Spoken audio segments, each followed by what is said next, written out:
By তোমার তরে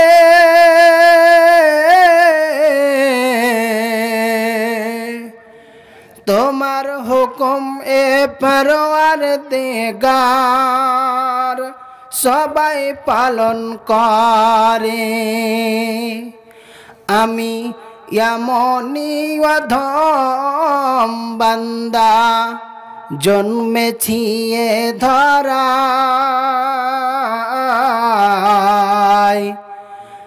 আমি অধম গুনেহগার আছি এ ধরায়। ইয়া রহমানুর রহিম তুমি মাফ করো আমায়, আমি অধম গুনেহগার আছি এ ধরায়।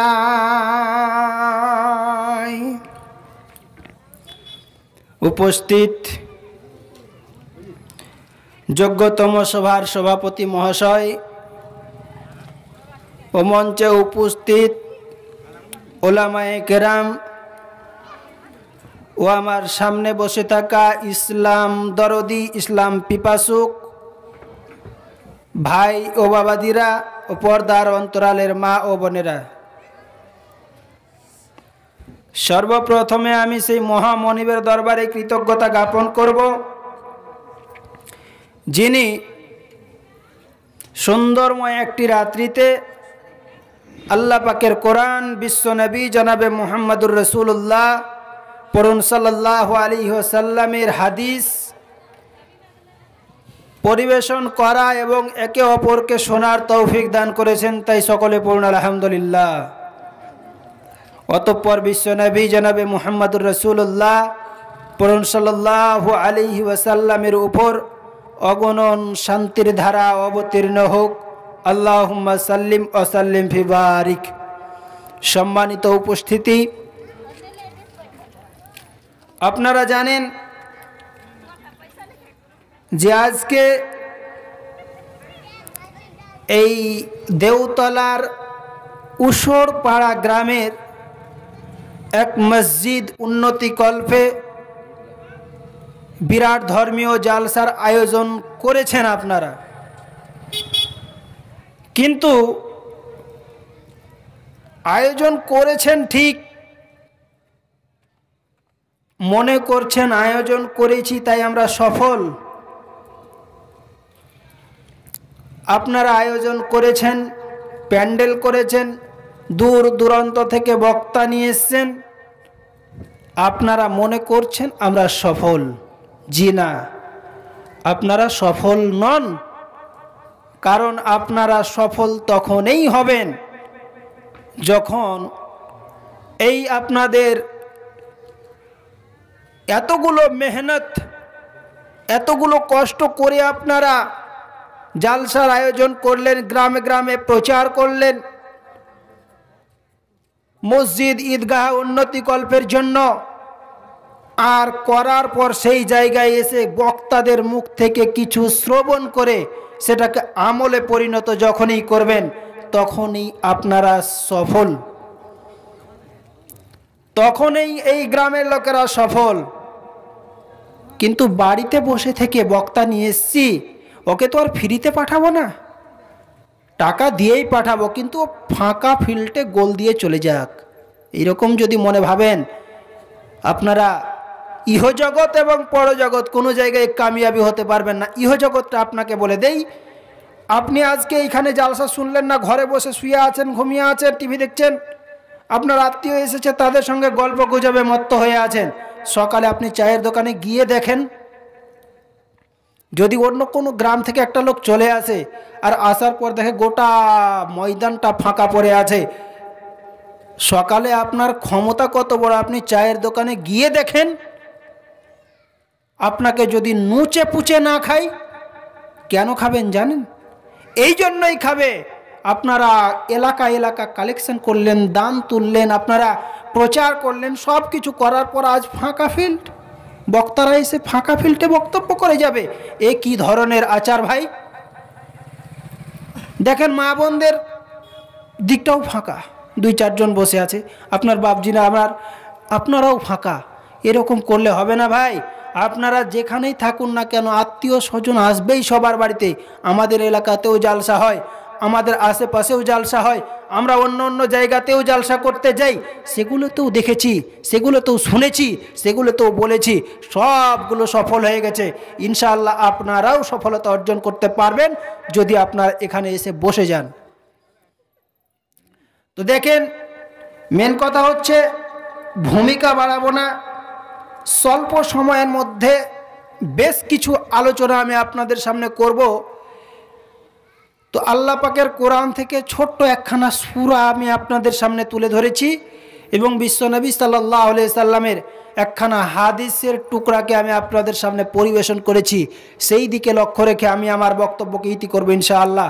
তো আজকে এই বক্তব্যের বিষয়টা হবে একটু গোলমাল। বিষয়টা বুঝতে পেরেছেন? বক্তব্যের বিষয়টার সাবজেক্ট নাম হবে একটু গোলমাল। একটু গোলমাল বিষয়টা মনে মনে ভাবছেন, এ কেমন বিষয় রে ভাই? এটা কোনো বিষয়ের নাম হলো? জি হ্যাঁ হলো। আমি আপনাদেরকে নাম দিলাম, আপনাদেরকে কাম করে যদি দেখিয়ে দিতে না পারি আপনি আমাকে প্রশ্ন করবেন। একটু গোলমালের জন্য আজ আমরা মুসলমানরা লাঞ্ছিত। একটু গোলমালের জন্য আজ আমরা মুসলমানরা অপমানিত।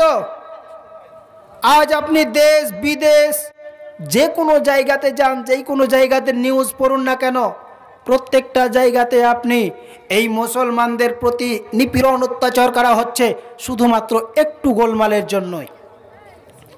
গোলমালটা কি? এক্ষুনি যদি গোলমালটা বলে দেই আপনারা পালিয়ে যাবেন। ছোট্ট ছেলে আবার এত বড় বড় কথা বলছে। জি না, আপনাকে আমি দলিল সহকারে দিয়ে যাব, মানবেন তো মানবেন, না মানবেন তো ছেড়ে দেবেন, কিছু করার নাই। বক্তারা, প্রত্যেকটা বক্তা বক্তব্য করার শেষে দিয়ে কি বলে জানেন? ওয়ামা আলাইনা ইল্লাল বালাগ। আমার পৌঁছে দেওয়ার কাম পৌঁছে দিলাম, মানবেন না মানবেন আপনার ব্যাপার। আমি আপনাদেরকে জবরদস্তি করব না, কারণ আল্লাহ তাবারক ওয়া তাআলা রাসূল সাল্লাল্লাহু আলাইহি সাল্লামকে জবরদস্তি করতে পাঠায়নি। আল্লাহ বলছেন কি, এ নবী তোমাকে আমি দুনিয়াতে দারোগা করে পাঠাইনি। দারোগা করে পাঠাইনি কাউকে তুমি শাসন করে, কাউকে তুমি চোখ রাঙিয়ে লাঠি দেখিয়ে তুমি ইসলাম প্রচার করবে এই জন্য তোমাকে পাঠাইনি। আর আমি তো একজন ছোটোখাটো একজন। জি, তো একটু গোলমালটা হচ্ছে এটাই। আজ আমাদের মুসলমানদের ভিতরে একটু গোলমালের জন্য আজ আমরা অপমানিত, একটু গোলমালের জন্য আজ আমরা লাঞ্ছিত। গোলমালটা কোথায় জানেন? এত বড় একটা বডি রয়েছে, একটা দেহ রয়েছে, আর দেহর মধ্যে আপনার হাত পা চোখ নাক কান প্রত্যেকটা অঙ্গ প্রত্যঙ্গ রয়েছে। তার মধ্যে ছোট্ট একটা জিনিস রয়েছে, জিনিসটার নাম হচ্ছে হৃৎপিণ্ড, জিনিসটার নাম হচ্ছে আপনার দিল, জিনিসটার নাম হচ্ছে আপনার অন্তর। এই অন্তরটা আজ আমাদের খারাপ, অন্তরে আজ আমাদের অন্যায় দাবি করছি। এই অন্তরের মধ্যে আজ আমরা সঠিক জিনিসটাকে মানতে পারছি না, তার জন্য আজ আমরা মুসলমানরা লাঞ্ছিত। কিন্তু আল্লাহ কি বলেছিলেন? কোরআন পাকের মধ্যে কি বলেছেন? বিসমিল্লাহির রহমানির রহিম, ওয়াতাসিমু বিহাবিলিল্লাহি জামিআন ওয়া লা তাফাররাকু। আমার আল্লাহ তাবারক ওয়া তাআলা বলেন, হে বিশ্বের মানুষেরা রে, হে বিশ্বের মানুষ তোমরা শুনে নাও, তোমরা আমার রশিটাকে, আমার দিনটাকে, আমার পথটাকে মজবুত করে ধরে নাও। আমার পথটাকে যদি তোমরা মজবুত করে শক্ত করে ধরে নিতে পারো তাহলে তোমরা কোনো দিন বিচ্ছিন্ন হয়ে যাবে না, কোনো দিন তোমরা অন্যায় পথে যাবে না। মেন একটা জিনিস, আমার রশিটাকে, আমার দিনটাকে, আমার সঠিক পথটাকে তোমরা আঁকড়ে ধরে থাকবে।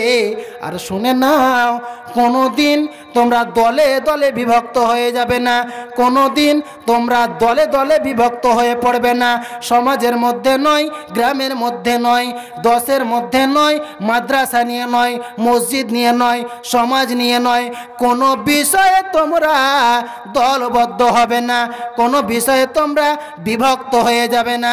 আমার আল্লাহ বলে, বান্দা যদি তোমরা আমার দিনটাকে, আমার রশিটাকে মজবুত করে ধরে থাকতে পারো, তাহলেই তোমরা কামিয়াব, তাহলেই তোমরা কামিয়াব, তাহলেই তোমরা কামিয়াব, তাহলে কামিয়াব। তাহলে কি হবেন না? আপনাকে আল্লাহ তাবারক ওয়া তাআলা বলছেন, তোমরা এক রশ্মিটাকে, আমার দিনটাকে মজবুত করে ধরে থাকো, আর কোনো দিন দলে দলে বিভক্ত হয়ে যাবে না। আজ আপনার গ্রামে, আমার সমাজে, আপনার সমাজে একটু কুটিনাটি কোনো বিষয় হলে মাদ্রাসা ভেঙে দুটা কর, মসজিদ একটা জুমা ভেঙে দুইটা জুমা কর, একটা সমাজ ভেঙে 7টা সমাজ কর। আছে কিনা ভাই বলেন? জি আছে কিনা বলেন? আরে বাপ কথা বলছেন না কেন? হচ্ছে কি? অবশ্যই হচ্ছে। আজ আমার গ্রামে, প্রত্যেকটা গ্রামে গ্রামে হচ্ছে। মেন কারণটা হচ্ছে আল্লাহ তাবারক ওয়া তাআলা বলছেন, আমার রশ্মিটাকে, আমার দিনটাকে তোমরা মজবুত করে ধরে থাকো। কিন্তু আজ মুসলমান আমরা পারলাম না। এবার রসুল কি বলছেন? আল্লাহ তো বললেন, এবার রসুল বলছেন। আল্লাহ রসুল সাল্লাল্লাহু আলাইহি ওয়াসাল্লাম মৃত্যু শয্যায় পড়ে আছেন, সেই মতো অবস্থায় তিনি ওসিয়ত করছেন, তারাকতু ফি আমরাইন, আমি তোমাদের মাঝে দুইটা জিনিসকে ছেড়ে গেলাম, মা তামাসসাকতুম বিহা, তোমাদের মাঝে আমি দুইটা জিনিসকে ছেড়ে গেলাম, লান তাজিল্লু কিতাবাল্লাহি ওয়া সুন্নতি রাসূলিল্লাহ, যদি তোমরা এই দুইটা জিনিসকে মজবুত করে ধরে থাকতে পারো, এই দুইটা জিনিসের প্রতি আমল করতে পারো, কোনোদিন তোমরা পথভ্রষ্ট হবে না, কোনোদিন তোমরা অন্যায় পথে যাবে না, কোনোদিন তোমরা সোজা পথ থেকে বাঁকা পথে যাবে না। জিনিসগুলো কি? আমার আল্লাহ তাবারক ওয়া তাআলা বলেন, কিতাবাল্লাহ, আল্লাহর কিতাব, ও সুন্নতে রাসূলিল্লাহ, এবং দ্বিতীয়টা হলো রাসূল সাল্লাল্লাহু আলাইহি সাল্লামের হাদিস। নবীজি আমার বলছেন, এই দুইটা জিনিসের প্রতি যদি তোমরা জীবনটাকে অতিবাহিত করতে পারো, এই দুইটা জিনিসের প্রতি যদি তোমরা জীবনটাকে পরিচালনা করতে পারো, তবে তুমি শুনে নাও, তবে তুমি শুনে নাও, তবে তুমি শুনে নাও, তুমি মুমিন হয়ে গেলে, তুমি ঈমানদার হয়ে গেলে, তুমি কামিয়াবি হয়ে গেলে, তুমি সফল কাম হয়ে গেলে, তুমি সফলতা অর্জন করে নিলে। তাহলে যখন তুমি ঈমানদার, তুমি যখন মুমিন, তুমি যখন সফল, আমার আল্লাহ বলছে, বান্দারে তুই যখন দুনিয়াতে সফলতা অর্জন করলি, এবার শুনেলে, জান্নাতুন তাজরি মিন তাহতিহাল আনহার খালিদিনা ফিহা আবাদা, এবার তোকে আমার কাজ শুরু হয়ে গেল। তোর কাজ তুই দুনিয়াতে করে নিলি, এবার তুই মরে গেলি, মৃত্যু শয্যায় পড়ে গেলি, মৃত্যু হয়ে গেল, কবরে চলে আসলি। বান্দা এবার শুনে নে, তোর দুনিয়াতে যতগুলো দায়িত্ব ছিল সব কাজগুলোকে করে এসেছিস, প্রত্যেকটা দায়িত্বকে অক্ষরে অক্ষরে পালন করে এসেছিস। বান্দারে এবার শুনেলে, আমি আল্লাহ আমার দায়িত্ব এবার তোর প্রতি শুরু করে দিলাম, আমি আল্লাহ আমার দায়িত্বকে তোর ওপর এবার অর্পণ করে দিলাম। ও দায়িত্বটা কি? এমন তোকে একখানা আমি জান্নাত দেব, জান্নাতুন তাজরি মিন তাহতিহাল আনহার, সেই জান্নাতের নিম্ন স্তর দিয়ে, সেই জান্নাতের নিচে দিয়ে ঝর্ণা প্রবাহিত থাকবে, ঝর্ণা প্রবাহিত থাকবে। তুমি সেই জান্নাতে একদিন অবস্থান করবে না, 2 দিন করবে না, 1 মাস 2 মাস করবে না, 1 বছর 2 বছর করবে না। আমার আল্লাহ তাবারক ওয়া তাআলা বলছেন কি, খালিদিনা ফিহা আবাদা, তুমি সেখানে হামেশা হামেশা সর্বদাই তুমি ওখানে অবস্থান করবে। আল্লাহ তাবারক ওয়া তাআলা বলেন, রাজিয়াল্লাহু আনহুম ওয়া রাজু আনহু, আমার আল্লাহ তাবারক ওয়া তাআলা তোমার প্রতিও সন্তুষ্ট হবে এবং তুমিও আল্লাহর প্রতি সন্তুষ্ট হয়ে যাবে। কোনো দিন তুমি কোনো কাজে আল্লাহর ব্যাপারে সুপারিশ করতে পারবে না, কোনো ব্যাপারে তুমি আল্লাহর ব্যাপারে কাউরির কাছে গিয়ে তুমি নালিশ জানাতে পারবে না, কোনো দিন তুমি নালিশ জানাতে পারবে না। তাহলে বুঝতে পেরে গেছেন? হ্যাঁ, আমার বিষয়টা ইনশাআল্লাহ বুঝতে পারছেন? আপনাকে লাইনে নিয়ে আসছি, দেখেন এবার। তাহলে আল্লাহ তাবারক ওয়া তাআলা বলছেন কি, যে প্রথমত তুই আমার কিতাবকে মানলি না, যদি তুই আমার কেতাবের ওপর, যদি তুই আমার সঠিক দিনের প্রতি পরিচালনা করতে যাস, যদি তুই আমার সঠিক রাস্তার ওপর চলতে যাস, তাহলে কি করতে হবে? আল্লাহর রসুল সাল্লাল্লাহু আলাইহি সাল্লাম আপনাকে হাদিসের ভাষাতে বলে দিলেন কি, এক হচ্ছে আল্লাহর কিতাব, দ্বিতীয় হচ্ছে রসুল সাল্লাল্লাহু আলাইহি সাল্লামের হাদিস। এই দুইটা জিনিসকে আঁকড়ে ধরে থাকলে, এই দুইটা জিনিসের ওপর জীবনকে পরিচালনা করতে পারলে তুমি সফল, তুমি সফল, তুমি সফল। এবার বলেন তো, আপনাদের এই গ্রামের মধ্যে কোন একজন ব্যক্তি আছে যে বলতে পারবে মৌলানা আমি এক সপ্তাহীন, আজ থেকে নিয়ে এক সপ্তাহ গততে আমি একটাও গুনহার কাজ করিনি? জি, এমন কোনো ব্যক্তি আছেন বলতে পারবেন যে মৌলানা আমি আজ থেকে নিয়ে এক সপ্তাহের ভিতরে কোনো গুনহার কাজ করিনি? জি, কোনো মৌলানা, কোনো হাজি, কোনো আবেদ, কোনো ইমানদার, কোনো দান করনেওয়ালা কেউ আছেন? কাউরির ক্ষমতা নেই বলার, কাউরির ক্ষমতা নেই। যদি ক্ষমতা থাকে আপনি বলেন তো, আমি আজ থেকে আমি বলছি দাঁড়িয়ে, গত এক সপ্তাহ শুরু করে নিয়ে আজ পর্যন্ত আমার দ্বারাতে একটাও অন্যায় হয়নি কি? যদি এইরকম কোনো মায়ের লাল বলতে পারেন, তাহলেই তো আপনি আল্লাহর সঠিক বান্দা হতে পারবেন। আর আপনি ঘর থেকে বের হলেন তাও অন্যায়, আপনি মসজিদ থেকে বের হলেন তাও অন্যায়, আপনি নামাজ পড়তে গেলেন তাও অন্যায়, আপনি হাট বাজারে গেলেন তাও অন্যায়। যদি আপনি সব সময় অন্যায়ের মধ্যে ডুবে থাকেন, তাহলে আপনার ক্ষমতা হবে কি করে আমি মৌলানার কথাতে উঠে গিয়ে বলবো আমি একটা অন্যায় করিনি? জি, এবার আপনাকে আমি বলি শুনেন, এবার আমি আপনাকে বলি, ইব্রাহিম বিন আদহাম একজন লোকের নাম। এই লোকটা একজন শাহের জামানাতে, সৌদিয়ার জামানাতে একজন বড় আলেম ছিলেন। এই বড় আলেমের সময় তিনার কাছে একজন লোক দেখতে পাচ্ছেন তিনি, যে সেই লোকটা চুরি করছে, ডাকাতি করছে, জেনা করছে, ব্যভিচার করছে, সব কাজে সে লিপ্ত আছে। তো এবার সেই লোকটার কাছে, ইব্রাহিম বিন আদহামের কাছে এই লোকটা গিয়ে বলছে মৌলানা আমি সব সময় অন্যায়ের মধ্যেই ডুবে থাকছি, আচ্ছা বলেন তো আমার এই অন্যায়গুলো থেকে কোনো বাঁচার উপায় আছে কি? তো এবার মৌলানা প্রশ্ন করছে, আচ্ছা তুই কি কি অন্যায় করিস, কি কি গুনাহ করিস বলতো? এবার বলতে লাগলো, কি করি না আমি? চুরি করি, ডাকাতি করি, জেনা করি, ব্যভিচার করি, প্রত্যেকটা অন্যায় আমার দ্বারাই হয়ে থাকে, এমন কোনো অন্যায় নাই যে আমি করি না।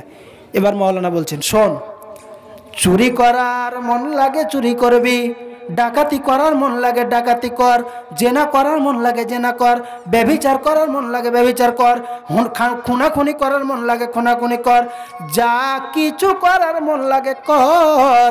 তবে তুই শুনেলে, যখন তুই চুরি ডাকাতি জেনা ব্যভিচার করবি, তো আল্লাহর দেওয়া জমিনে, আল্লাহর জমিনে শুয়ে কিংবা চলাফেরা করে কিংবা দাঁড়িয়ে বসে কোনো দিন তুই অন্যায় করবি না। এক নম্বর, ইব্রাহিম বিন আদহাম তিনি বলছেন তোমাকে তিনটা ওষুধ দেব, তিনটার মধ্যে তুমি যদি দুইটা সেবন না করো, না খাও, না মানো, অসুবিধা নাই, কিন্তু একটা তোমাকে মানতেই হবে, আর সেটা যদি মানো তোমার সব কিছু বাতিল হয়ে যাবে। এবার বলছে যা কিছু করার মন লাগে করো, কিন্তু তুমি আল্লাহর জমিনে চলাফেরা করতে অবস্থায় কোনো দিন তুমি জেনা ব্যভিচার অন্যায় কোনো কাজ করবে না। এক নাম্বার। দ্বিতীয় নাম্বার বলছেন, চুরি করার মন লাগে চুরি করো, ডাকাতি করার মন লাগে ডাকাতি করো, জেনা করার মন লাগে জেনা করো, ব্যভিচার করার মন লাগে ব্যভিচার করো, খুনাখুনি করার মন লাগে খুনাখুনি করো, যা কিছু করার মন লাগে করো, কিন্তু শুনে লাও আল্লাহর দেওয়া খানা পানি খেয়ে, আল্লাহর দেওয়া জিনিস খেয়ে, আল্লাহর দেওয়া ফুল ফল খেয়ে কোনো দিন তুমি জেনা ব্যভিচার অন্যায় করবে না, কোনো দিন তুমি অন্যায় কাজে লিপ্ত হবে না। দুই নাম্বার হয়ে গেল। এবার শুনে লাও, এক নাম্বারটাও বাতিল করে দাও, দুই নাম্বারটাও বাতিল করে দাও, তিন নাম্বারটা তুমি শুনে লাও, যত কিছু করার মন লাগে করবে করো, যত কিছু করার মন লাগে করো, কিন্তু শোনো, যখন তুমি এগুলো করবে তখন তুমি আল্লাহর চোখকে ফাঁকি দিয়ে করবে, কোনোদিন আল্লাহকে দেখিয়ে করবে না।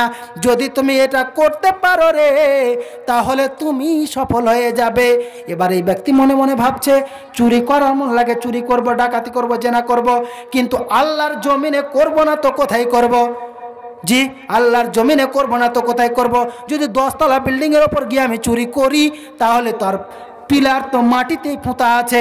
যদি আমি কি করি, রাতভর চুরি ডাকাতি না করে যদি 2 দিন 3 দিন না করে 4 দিন 5 দিন পর করি, আর যদি আমি করতে যাই তো আল্লাহর দেওয়া খানা পানি খেয়েই তো আমাকে যেতে হবে। এবার মৌলানা বলছেন কি, তুমি শোনো, এতগুলো কিছু যদি তুমি করে নাও, 1 নাম্বারটা তুমি মেনে নাও, সে জিনিসটা কি? তুমি আল্লাহর চোখকে ফাঁকি দিয়ে করবে। এবার এই ব্যক্তি বলছে কি, আল্লাহর চোখ কত বড়, আল্লাহ কত দূর পর্যন্ত দেখতে পায়। এবার নবীজির হাদিসে নবী বলছেন কি, এমন একটা অন্ধকার রাত, কালো ঘুটঘুটে রাতে কালো একটা পিপিলিকা, ছোট্ট একটা পিপিলিকা কালো পাহাড় কিংবা পাথরের নিচে যদি পিল পিল পিল পিল করে হেঁটে যায়, সেটাও আমার আল্লাহ তাবারক ওয়া তাআলা দেখতে পায়। অতএব বান্দারে, তোমার যত কিছু করার মন লাগে করে যাও, কিন্তু আল্লাহর চোখকে ফাঁকি দিয়ে করো। যদি তুমি আল্লাহর চোখকে ফাঁকি দিতে পারো, তাহলে সব কিছু করে নাও। আর আল্লাহর চোখকে যদি ফাঁকি দিতে না পারো, তাহলে তোমার জিন্দগিতে একটাও কাজ তুমি অন্যায় করতে পারবে না, একটা অন্যায় কাজও তুমি করতে পারবে না। তার মানে এই বুঝে নিল কি, আমি চুরি ডাকাতি যত কিছু করব, সব কিছু আল্লাহ দেখতে পাবে। অতএব আল্লাহকে ফাঁকি দিয়ে আমার কোনো কাজ করা যাবে না। এই ব্যক্তি এবার আস্তে আস্তে সফলতার দিকে আসলো। বন্ধু, এবার আপনাকে আমার প্রশ্ন, ভাই বলেন তো, একটু গোলমালটা আমাদের কোথায়?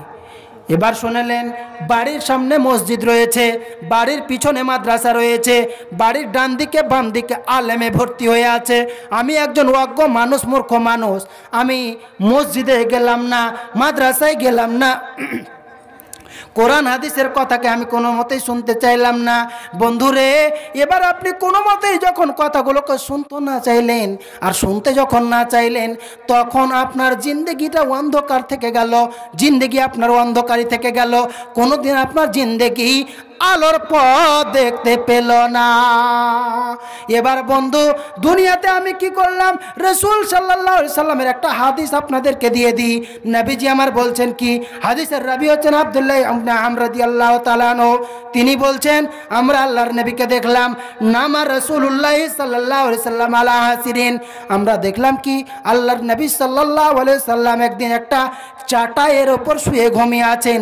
ফাকামা ওয়াকাদ আসরা ফি জামবিহি, আল্লাহর নবী যখন ঘুম থেকে উঠলেন, ওয়াকাদ আসরা ফি জামবিহি, নবীজির চেহারাতে, নবীজির শরীরে আমরা দেখতে পেলাম কি, লম্বা লম্বা হয়ে দাগ হয়ে গেছে।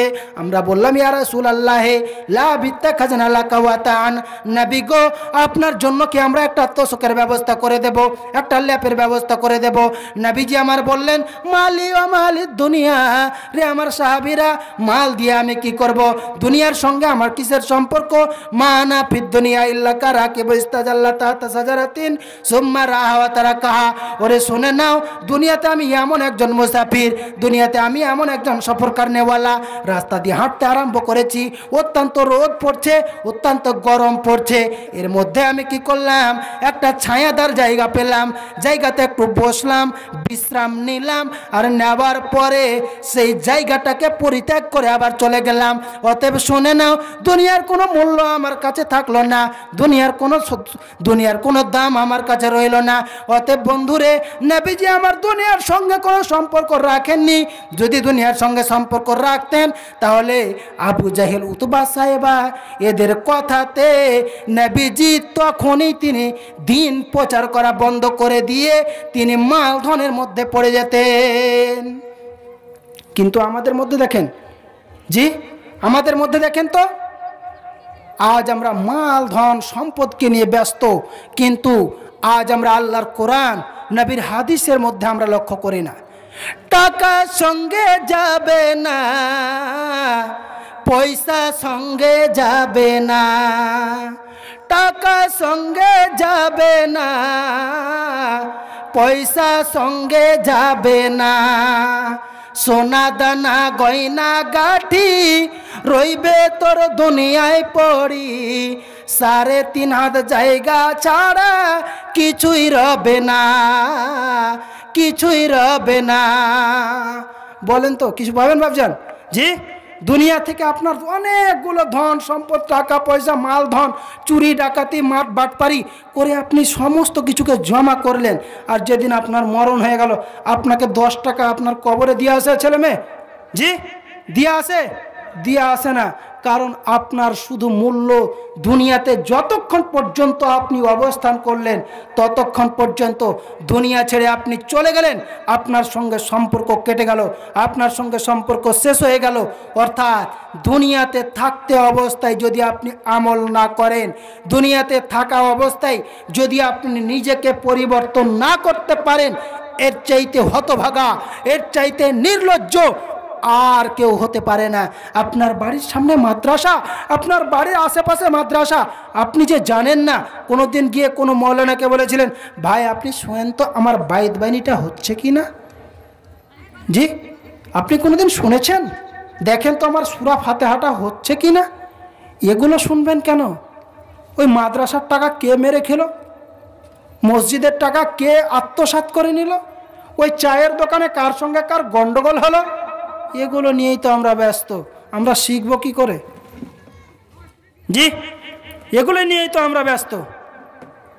কিন্তু আল্লাহর রাসূল সাল্লাল্লাহু আলাইহি সাল্লাম বলছেন কি, যে ওয়ালা ইয়াগতাব বাযুকুম বাযা, তোমরা একে অপরের গীবাত করিও না। ওয়ালা তাজাসসু, তোমরা মানুষের দোষ ধরে বেড়াইও না। এ বক্তা কখন ভুল কথা বলবে আর একে ধরে নিয়ে আমরা অপমান করব, এই রকম করে বেড়াইও না। আর তোমরা একে অপরের গীবাত করিও না। যদি করো তাহলে কি, আইয়াকুল আল্লাহমা আখিহে মাইতান ফাকারিহতুমহু, আল্লাহ বলছেন তুমি কি তোমার মৃত ভাইয়ের মাংস ভক্ষণ করতে খেতে পছন্দ করো? নিশ্চয় আল্লাহ বলছেন ফাকারিহতুমহু, অবশ্যই তোমরা এটাকে অপছন্দ মনে করো। আল্লাহ বলছেন যদি তোমরা অপছন্দ মনে করো, ওয়াত্তাকুল্লাহ, আল্লাহকে তোমরা দেখে ভয় করো, আর তোমরা আল্লাহর কাছে তওবা করো। আল্লাহ তাবারক ওয়া তাআলা তোমাদের তওবাকে কবুল করার জন্য প্রস্তুত রয়েছেন। আল্লাহ তাবারক ওয়া তাআলা তোমাদের তওবাকে কবুল করার জন্য প্রস্তুত রয়েছেন। তাহলে বন্ধু আপনি বলেন তো, আজ আমাদের জিন্দেগিতে একটু ভুলের জন্য, একটু গোলমালের জন্য আজ আমরা কতটা লাঞ্ছিত হচ্ছি? এরই প্রমাণ দিতে গিয়ে আমার আল্লাহ তাবারক ওয়া তাআলা বলছেন, বিসমিল্লাহির রহমানির রহিম ওয়াল আসরি, আল্লাহ তাবারক ওয়া তাআলা সময়ের কসম করে বলছেন, সময়ের কসম করে বলছেন, ইন্নাল ইনসানা লাফি খুসর, নিশ্চয় মানুষ ক্ষতিগ্রস্তের মধ্যে, নিশ্চয় মানুষ ক্ষতিগ্রস্তের মধ্যে। এবার আমি আপনাকে বলি, বলেন তো আল্লাহ তাবারক ওয়া তাআলা সর্বপ্রথমে কেন কসম করে বললেন?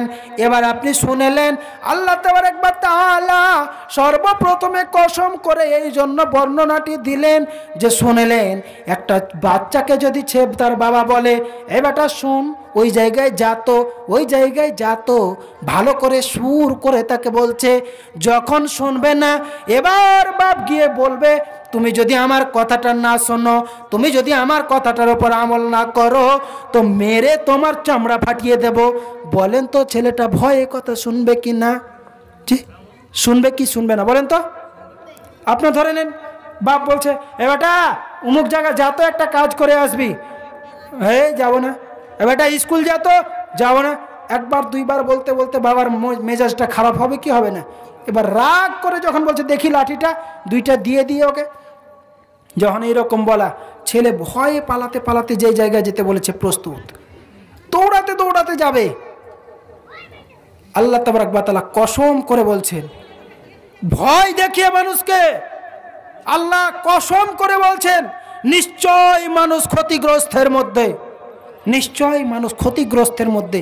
আল্লাহ যদি এমনি বলতেন কি, ইন্নাল ইনসানা লাফি খুসর, এ মানুষ তোমরা ক্ষতিগ্রস্তের মধ্যে পড়ে আছো, মানুষ কথাটাকে গুরুত্ব দিত না।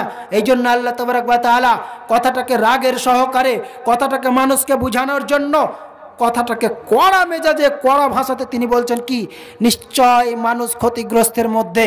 এবার কারা কারা ক্ষতিগ্রস্তের মধ্যে? আল্লাহ বলছেন, ইল্লাল্লাযীনা আমানু ওয়া আমিলুস সালিহা, যারা আল্লাহর প্রতি ঈমান এনেছে এবং নেক কাজ করেছে। আল্লাহর প্রতি যারা ঈমান এনেছে এবং নেক কাজ করেছে, এরা ব্যতীত আল্লাহর প্রতি যদি কোনো ব্যক্তি নেক ঈমান আনে, ভালো আমল করে, তো বুঝেলেন এর দ্বারাতে অন্যায় কাজ হবে না, বুঝে নেন এর দ্বারাতে অন্যায় কাজ লিপ্ত হবে না, এই ব্যক্তি ফাহেসা কাজে যাবে না। অতএব বন্ধুরে, যদি আপনি আল্লাহর প্রতি ঈমান না আনেন, রাসূলের প্রতি ঈমান না আনেন, ভালো আমল না করেন, তো আপনাকে একটা বাচ্চা ছেলেও বলে দেবে এই লোকটা অন্যায় করেছে, এই লোকটা ফাহেসা করেছে, এই লোকটার ভিতরে গোলমাল রয়েছে। যদি লোকটার ভিতরে গোলমাল না থাকতো, যদি লোকটার ভিতরে অন্যায় কাজ বাসা বেঁধে না থাকতো, কোনো দিন লোকটা এইরকম অন্যায় কাজে লিপ্ত হতো না। অতএব বন্ধু, আল্লাহ তাবারক ওয়া তাআলা আপনাকে এই জন্য চিহ্নিত করে বলছেন, বন্ধুরে, আপনি দুনিয়াতে একজন আপনি সার্টিফিকেটওয়ালা ব্যক্তি, দুনিয়াতে আপনি সার্টিফিকেট পেয়ে গেছেন যে আপনি অন্যায় কাজে লিপ্ত হয়ে আছেন। আপনি দুনিয়াতে লিপ্ত, মানে সার্টিফিকেট পেয়ে গেছেন মানুষের মুখ থেকে যে আপনি অন্যায়। আচ্ছা বলেন তো, দুনিয়াতে যদি আপনাকে মানুষ খারাপ খারাপ করে মানে রটিয়ে বেড়ায়, তাহলে আপনি আল্লাহর কাছে কি করে ভালো হবেন? আপনি মানুষ আপনাকে দেখতে পাচ্ছে, এ লোকটা সুদ খাচ্ছে, এ লোকটা চুরি করছে, এ লোকটা জেনা করছে, এ লোকটা ব্যভিচার করছে, তাহলে আপনাকে মানুষ কি করে বলবে এ লোকটা ঈমানদার? কি করে আপনাকে বলবে? এবার যান শুনেন, এই জিনিসটা ভালো লাগে না আপনাদের পরিবেশটা? বারবার কেন বলতে হবে আপনাদেরকে বলেন তো? দেখতে পাচ্ছেন সামনে লোকগুলো বসে আছে, এদের পিছনে বসতে কি আপনাদের অসুবিধা? আচ্ছা বলেন তো, আপনাদের কোনো শত্রুতা আছে এদের সঙ্গে? আপনাদের সঙ্গে আমার কোনো শত্রুতা আছে? জি, কেন আপনাদেরকে বারবার বলতে হবে আপনারা সামনে আসেন, সামনে আসেন? কেন বলতে হবে? আপনারা যেমন করছেন, আপনাদের দেখে মা বোনেরাও করছে, আর মা বোনদেরকে পিছনেই থাকতে হবে। আল্লাহ রসুলের হাদিস অনুযায়ী পুরুষের সামনের লাইনটা উত্তম আর মেয়েদের পিছনের লাইনটা উত্তম। আপনারা মনে হচ্ছে পুরুষদের মানে মহিলাদের মধ্যে আপনারা নাম লিখিয়েছেন, আপনারা পিছনে গিয়ে দাঁড় হচ্ছেন। যদি আমি কথা বলি, আপনারা বলবেন ছোট ছেলে কত বড় বড় কথা বলছে, বাধ্য হচ্ছে আপনাদেরকে কথাগুলো বলতে। যদি আপনারা চলে আসেন সামনে, অসুবিধাটা কোথায় আপনাদের? আপনাদের কি কষ্ট হচ্ছে বলেন তো? এই সামান্য 2, 4 পা আসতে আপনাদের কি এমন কষ্ট হয়? কেন বলতে হবে?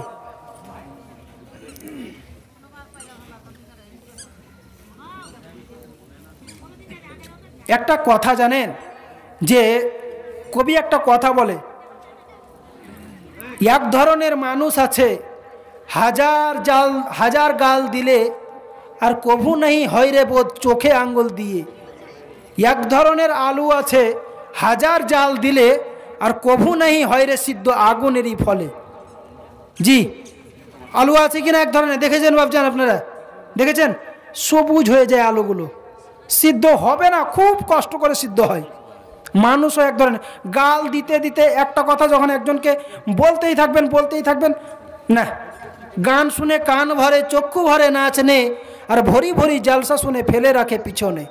আমরা আজ দিন রাত জালসা শুনছি, সব সময় জালসা শুনছি, ওয়াজ শুনছি, নসিহত শুনছি, আমল করছি। বলেন তো আপনাদেরকে কোন এমন জালসাটা আছে যে জালসাটাতে বলে না যে আপনারা সামনে আসেন? পৃথিবীতে এমন একটা জালসা নাই যে জালসাটাতে বলে না সামনে এসে বসেন। প্রত্যেকটা জালসায় বলতেই হবে। কিন্তু এখানে যদি এখন গানের স্টেজ হতো, দূর দূরান্ত থেকে নায়িকা এরা এসে যদি একটু ডান্স করতো, নাচতো, এতক্ষণ এখানে হুড়াহুড়ি লেগে যেত সামনে আসার জন্য মারপিট হয়ে যেত। জি, সামনে আসার জন্য মারপিট লেগে যেত। কিন্তু আপনারা বুঝি না কেন?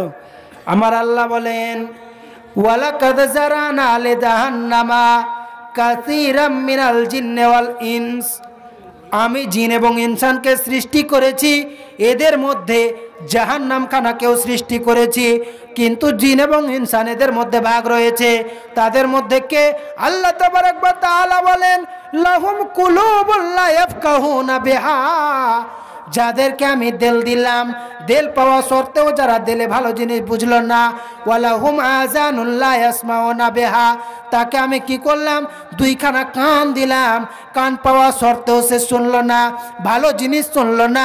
ওয়ালাহুম আইনুন লা ইউবসিরুনা বিহা, তাকে আমি কি করলাম, দুইখানা চক্ষুও দান করলাম, এই চোখ দিয়ে ভালো জিনিস দেখবে, আল্লাহর কোরআন দেখবে, নবীর হাদিস দেখবে, কান দিয়ে নবীর হাদিস শ্রবণ করবে, আল্লাহর কোরআনের কথাকে শ্রবণ করবে, ভালো ভালো কথাগুলো শ্রবণ করবে।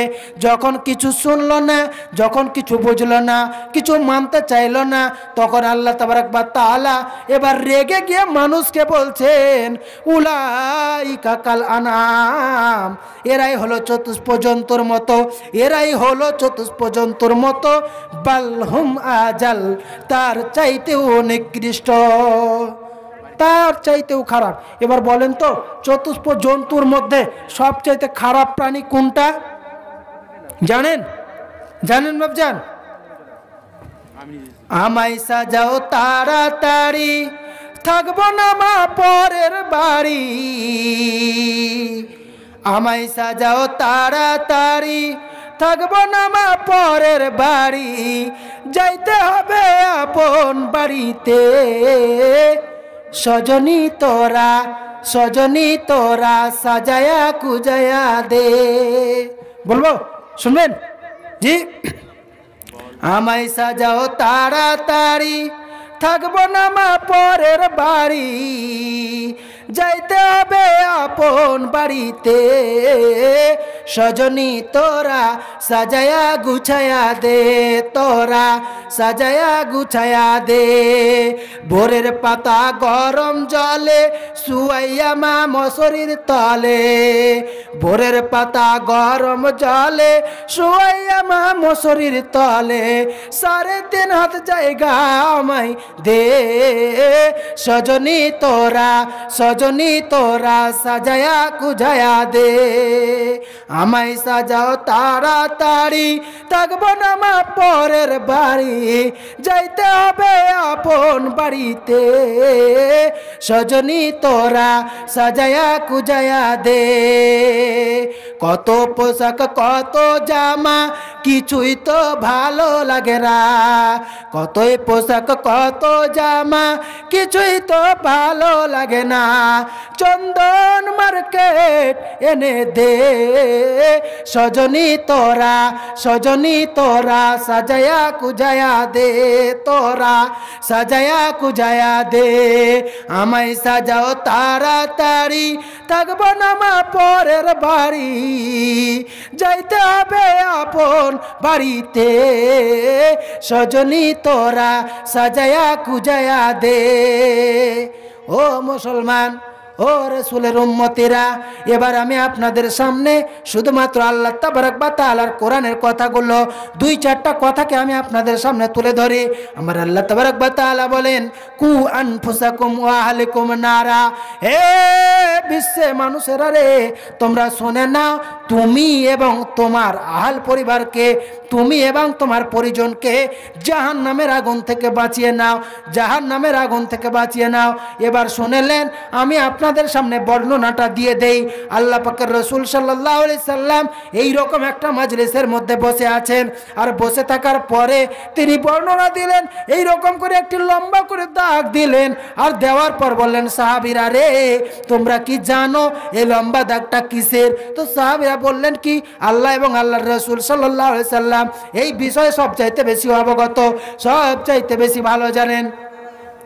বন্ধু আমার, এবার আমার নবী বললেন কি, এটাই হচ্ছে তোমাদের জন্য সিরাতে মুস্তাকিম, এটাই হচ্ছে তোমাদের জন্য সঠিক পথ, এটাই হচ্ছে তোমাদের জন্য সঠিক রাস্তা।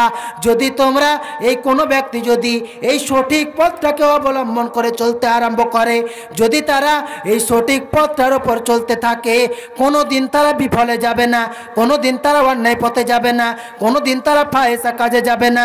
তার মানে শুনলেন, আপনি গাজল থেকে মনে করলেন আপনি গঙ্গারামপুরে যাবেন, কিংবা গঙ্গারামপুর থেকে গাজলে আসবেন, বলেন তো ভাইজান, এই রাস্তার মধ্যে কতগুলো বেঁকা বেঁকা রাস্তা আছে, কতগুলো বেঁকা বেঁকা রাস্তা আছে, অনেক অনেকগুলো বেঁকা বেঁকা রাস্তা রয়েছে, আঁকা বাঁকা রাস্তা রয়েছে। নবীজি আমার বলছেন কি, প্রত্যেকটা রাস্তার পিছনে পিছনে, প্রত্যেকটা রাস্তার শুরুতে শুরুতে শয়তান বসে আছে, শয়তান বসে আছে। শয়তান তোমাকে আক্রমণ করবে। যেমন মনে করে নেন আপনি এখান থেকে দৌলতপুর যাবেন, বলেন তো দৌলতপুরে নামেন, আর নামলে আপনাকে টোটোওয়ালা, রিক্সাওয়ালা, ভ্যানওয়ালা, গাড়িওয়ালা সবাই আপনাকে ডাকবে, আসো আসো আসো আসো আমার গাড়িতে চেপে বসো। এই রকম করে নবীজি আমার বলছেন তোমরা সঠিক পথ ধরে চলে যাবে। সঠিক পথ ধরে যখন চলতে থাকবে তখন তোমরা শুনে নাও, এই রকম সময়ের মধ্যে তোমাদেরকে অনেকগুলো চক্র পাবে, রাস্তার মধ্যে অনেকগুলো আঁকা বাঁকা রাস্তা পাবে। আর এই রাস্তার মধ্যে তোমরা যদি শয়তানের আশ করাতে পড়ে যাও, শয়তানের ধোকাতে তোমরা পড়ে যাও, আর শয়তানের ধোকাতে পড়ে গিয়ে তোমরা যদি সঠিক পথটাকে ছেড়ে দিয়ে, তোমরা যদি সঠিক পথটাকে বাদ দিয়ে এই শয়তানের কথা মতো যদি তোমরা তাদের কথা মতো তোমরা চলে যাও, তাহলে তোমরা কোনো দিন তোমরা সঠিক পথ পাবে না। আমাদের যারা এখনো বাড়িতে আছেন এবং বাড়িতে যিনারা আমাদের মেহমানগুলিকে নিয়ে আছেন, আপনারা বাড়িতে না থেকে, কারণ আমাদের যে উদ্দেশ্য জালসা করা, যে প্যান্ডেলে কিছু লোক থাকবে, আমাদের সুদূর বহু দূর থেকে বক্তাগুলি এসেছেন, তিনারা যে আপনাদের সামনে বক্তব্য রাখবেন, মূল্যবান কথাগুলো রাখবেন, শুনবে কে? তো আপনারা বাড়িতে না বসে থেকে মা বোনদের উদ্দেশ্য বলবো এবং বাড়ির গার্জিয়ানদের উদ্দেশ্য বলবো, আপনারা সময় বিলম্ব না করে আপনারা অতিবশী বলে চলে আসুন। কারণ আমাদের সুদূর কিষানগঞ্জ বিহার থেকে আমাদের সুমিষ্টিভাষী বক্তাবতী নিয়ে এসে গেছেন। আপনারা দেরি না করে আপনারা তাড়াতাড়ি আমাদের এই জালসা স্টেজে এসে হাজির হয়ে যাবেন। তো এই যে আল্লাহর রাসূল সাল্লাল্লাহু আলাইহি সাল্লাম তিনি কথাটা বললেন যে তোমরা রাস্তার মধ্যে যখন চলতে থাকবে সোজা পথ ধরে যাবে, সেই সোজা পথের ডানে বামে সামনে পিছনে অনেকগুলো চক্র পাবে, অনেকগুলো আঁকা পাকা পথ পাবে। আর যদি তোমরা সেই আঁকা বাঁকা পথে অবলম্বন করে নাও, শয়তান তোমাদেরকে শুধু ডাকছে, আসো আমার দিকে আসো, আসো আমার গাড়িতে আসো। আর যদি তোমরা শয়তানের আশ করাতে পড়ে গিয়ে, শয়তানের কথা মতো, শয়তানের ধোকায় পড়ে গিয়ে যদি তোমরা শয়তানের আশ করাতে পড়ে গিয়ে তাদের দলে নাম লিখিয়ে নাও, তোমরা রাস্তা থেকে নয়নজলিতে পড়ে গেলে আর তোমরা কোনোদিন সঠিক পথ পাবে না, আর তোমরা কোনোদিন সঠিক পথ পাবে না। তাই আমার আল্লাহ তাবারক ওয়া তাআলার নবী, বিশ্ব নবী, নবী মুহাম্মদুর রাসূলুল্লাহ সাল্লাল্লাহু আলাইহি সাল্লাম তিনি এই বার্তাটা দিয়ে বলছেন, এটাই তোমাদের সঠিক পথ হচ্ছে কিতাবাল্লাহি ওয়া সুন্নতে রাসূলিল্লাহ। এক হচ্ছে আল্লাহর কিতাব, দ্বিতীয় হচ্ছে রাসূল সাল্লাল্লাহু আলাইহি সাল্লামের হাদিস। এই দুইটাকে যদি তোমরা আঁকড়ে ধরে থাকতে পারো, কোনোদিন তোমরা সঠিক পথ থেকে বিচ্ছিন্ন হয়ে যাবে না, কোনোদিন তোমরা অন্যায় কাজে লিপ্ত হবে না। তাহলে বলেন তো, আজ আমাদের মধ্যে এই রকম সময়ের মধ্যে আজ আমরা কয়জন ব্যক্তি প্রতিষ্ঠিত রয়েছি, কয়জন ব্যক্তি আজ আমরা আল্লাহর দ্বীনের প্রতি কায়েম রেখেছি? কিন্তু বন্ধু, আজ আমরা মসজিদ উন্নতি কল্পে, মাদ্রাসা উন্নতি কল্পে ভরি ভরি করে জালসা করছি, কিন্তু লাভ কি হচ্ছে? কিছুই লাভ হচ্ছে না। দোকানওয়ালাদের লাভ হচ্ছে, আর কি হচ্ছে বলেন তো? বক্তাদের লাভ হচ্ছে, ঘন ঘন জালসার ডেট পাচ্ছে। বুঝতে পেরেছেন? বক্তাদের লাভ হচ্ছে আর দোকানওয়ালাদের লাভ হচ্ছে। তাছাড়া গ্রামের লোকের, এলাকার লোকের লাভ কি হচ্ছে? হচ্ছে ভাই একটা বলেন তো, আজকে রাত্রে জালসা করবো, কে কে কালকে থেকে নামাজ ধরবেন বলেন তো? হাত তোলেন দেখি। যারা বেনামাজি আছেন এখানে, আজকে রাত্রে জালসা শোনার পর একদম খালিস অন্তরে, প্রকাশ্য পরিশুদ্ধ মনে বলেন তো, মৌলানা আমি কাল থেকে নামাজ ধরবো। একজন ব্যক্তি বলেন দেখি। জি আছেন? একজন ব্যক্তি আছেন ভাই? পারবেন কেউ একজন বলতে? একজন পারবেন? বেনামাজি আছেন, একজন বলবেন যে ভাই আমি আজকে আপনার এখানে জালসা শুনলাম, আরও যতগুলো বক্তা আছে শুনবো, আর শোনার পর কালকে ফজর থেকে নিয়ে, অর্থাৎ আজকে ফজর থেকে নিয়ে আমি নামাজ ধরবো। একজন ব্যক্তি পারবেন বলতে? জি, খাস করে আমি তার জন্যই দোয়া রাখবো আল্লাহর কাছে, হে আল্লাহ, একজন ব্যক্তি যদি তোমার এইখানে দাঁড়িয়ে উঠে বলেন আমি আজ থেকেই নামাজ ধরবো, তাকে তুমি কিয়ামত পর্যন্ত, অর্থাৎ দুনিয়াতে তার যতদিন পর্যন্ত আয়ু রেখেছো ততদিন পর্যন্ত তাকে তুমি সঠিক পথের ওপর কায়েম রাখিও। একজন ব্যক্তি বলেন দেখি। একজনও ব্যক্তি নাই। একজনও নেই? আচ্ছা বাবজান বলেন তো, আমি কথাটা যে বললাম আমার অন্যায় হয়েছে? জি অন্যায় হয়েছে? আমি যে বললাম যে দুইজনের লাভ হচ্ছে, এক হচ্ছে দোকানওয়ালাদের, একজন হচ্ছে বক্তাদের। এই দুইজন ছাড়া আর কাউরির লাভ হচ্ছে? যদি লাভ হতো একজন না একজন বলে দিত আমি কাল থেকে নামাজ ধরবো। লাভ হচ্ছে না। যদি লাভ হতো একজন মানুষের, এখনই এখানে এতগুলো লোকের মধ্যে একজনও বলে দিতে পারত। সম্মানিত ভাইরা,